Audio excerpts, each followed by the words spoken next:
Hello, welcome to another video. Umut here. Today I'm going to work on my Moleskine journal and create an art journal with various supplies that I have. This is a rice paper from Stamperia.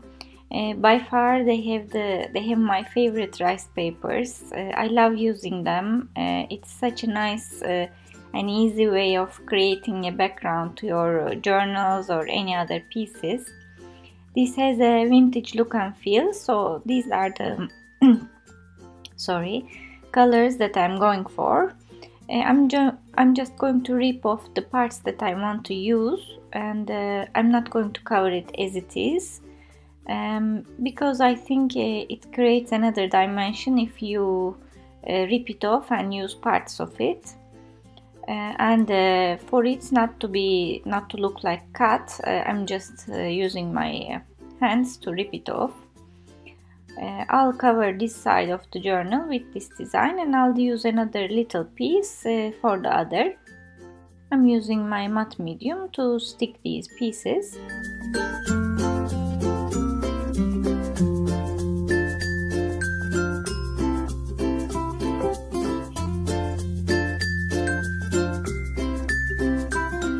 I'm going to go for my distress inks to give color for the rest of the page and sort of blend this rice paper into the rest of the page, for it not to look like it's a piece of paper sticked on the page.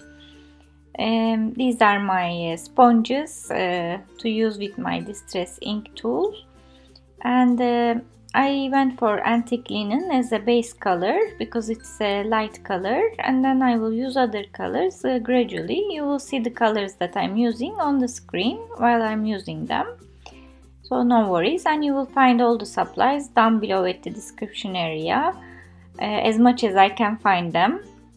And this is tea dye, a little bit darker. I change my sponges from ink to ink, and actually, I would have liked to use oxides for all these colors because of the effect that they give, but I don't have all the colors of oxides, so I will use normal distress whenever I don't have the color. And here, as you see, I have peeled paint in oxide, so I'm switching to my oxide. And actually I like mini distress inks, but I had somehow some colors of distress in big as well, so I used them this time. This color I don't have in big version, so I'm using my mini ink, and I don't have the oxide as well. I should actually get this in oxide because this is a color that I like a lot, sort of burgundy. As you see, slowly the pieces are blending with the rest of the page. And finally I'm using the darkest color, which is vintage photo. This also I have in oxide.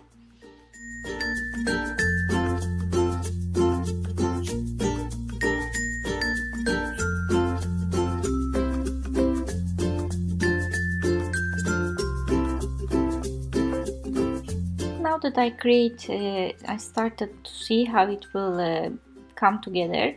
I want to push this rice paper to the back a little bit for me to be able to blend it with the rest of the page easier. I'm using my light gesso to do that. Also my brush is wet, so it also helps not to cover it completely. And I'm just spraying some water with my hand and my sprayer to have these oxide effects or distress effects. It makes a nice effect if you use water on distress. And for the rest, again, to blend this rice paper into the page and make it a whole, I also decided to use my gelatos. Various colors that you will see on the screen. Again, that goes with the rice paper. I think I need to get rid of these ripped parts, and these are more dense when you use, so it will help me. You don't need to have gelatos. I think you could also use acrylic paints easily to blend this into the page, but I've been using acrylic paints all the time lately, so I just wanted to use my other supplies, so I went for my beloved gelatos. I really love them. I also like to color with my hands, that's why I think I love them so much. It's so creamy and it gives me pleasure to play with color with my hands. So I'm switching from color to color to just blend this paper into the page, and also when to balance the lights and darks and other colors. I'll leave you with music for the rest of the process, and I'll catch you up later.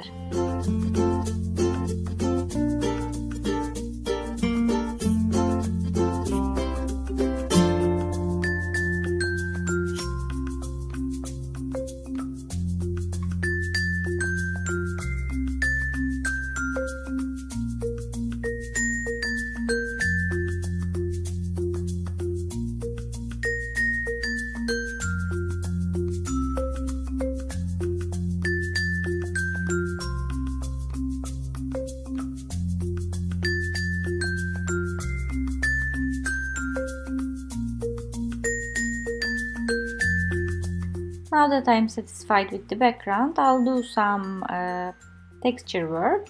I have this stencil from 13 Arts, and I'm going to use the circles and the stitches to create some interest, and I think I will place my focal points into these circles to make it more interesting. So I'm using my light modeling paste from Liquitex. I always say this is my favorite paste, and believe me, I tried a lot.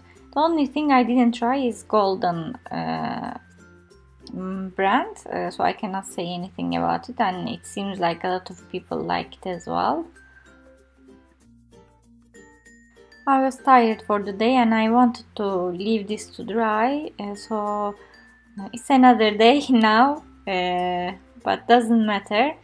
I decided to do a little bit more background work again to bring all this thing together and create more interest.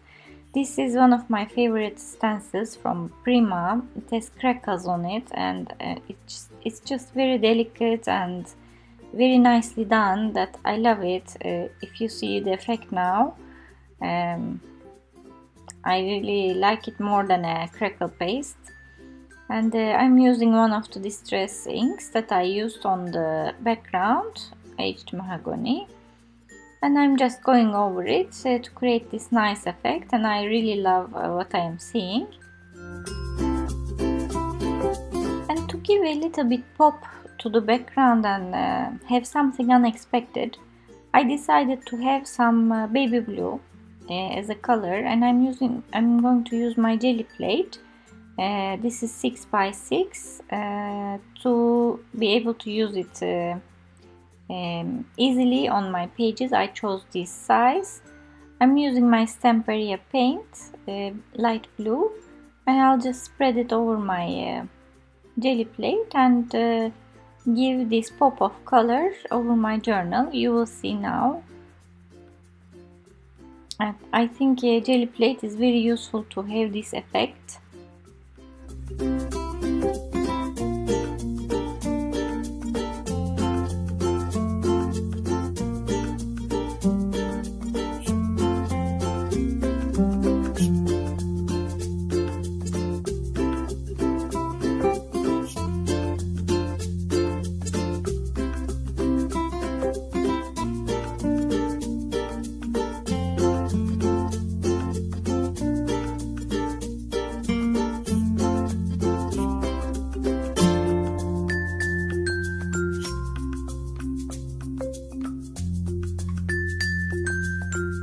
Now I'm really happy with the background, and I believe the rice paper blended really nicely now. And inside these circles I decided to use some micro beads. These were sent to me by my lovely crafter friend, so I won't be giving the links, but Prima has a lot of micro beads in various colors. I'm using brown and burgundy.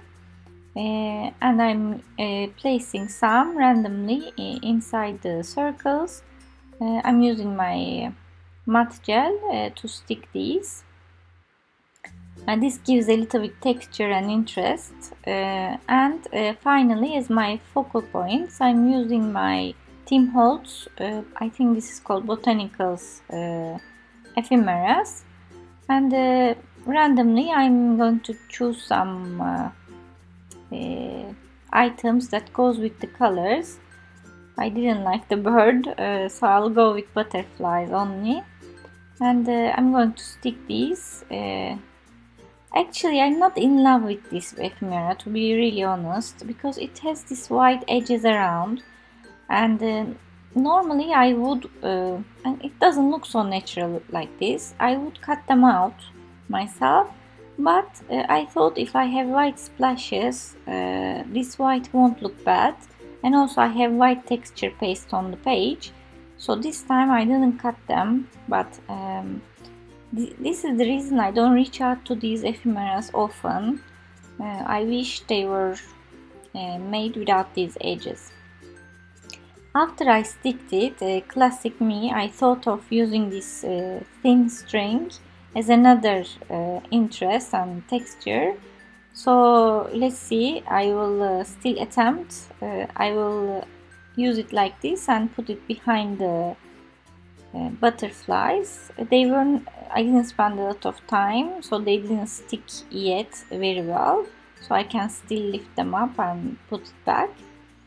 And I'm going to cut a shorter one for the other circle.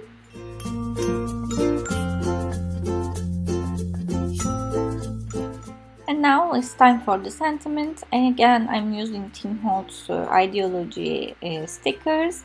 I saw there is a color that they used on this sticker set that goes very well with my page, sort of vintage pink. There we go. I choose this sentiment, and the color goes perfectly. There is my pink butterfly there as well, and I'm going to use matte medium to secure so that it doesn't fall off later. And finally my white splashes to bring everything together and give a pop of interest as well.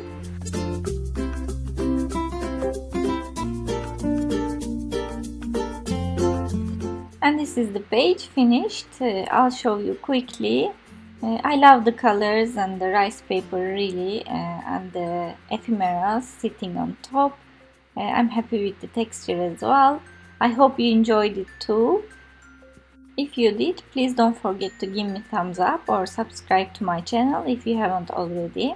Also follow me on Instagram, the same name, Umut Rados is my handle, and I put my pictures and work in progress there often, so you can follow it up there. Thanks a lot for watching, and see you next time.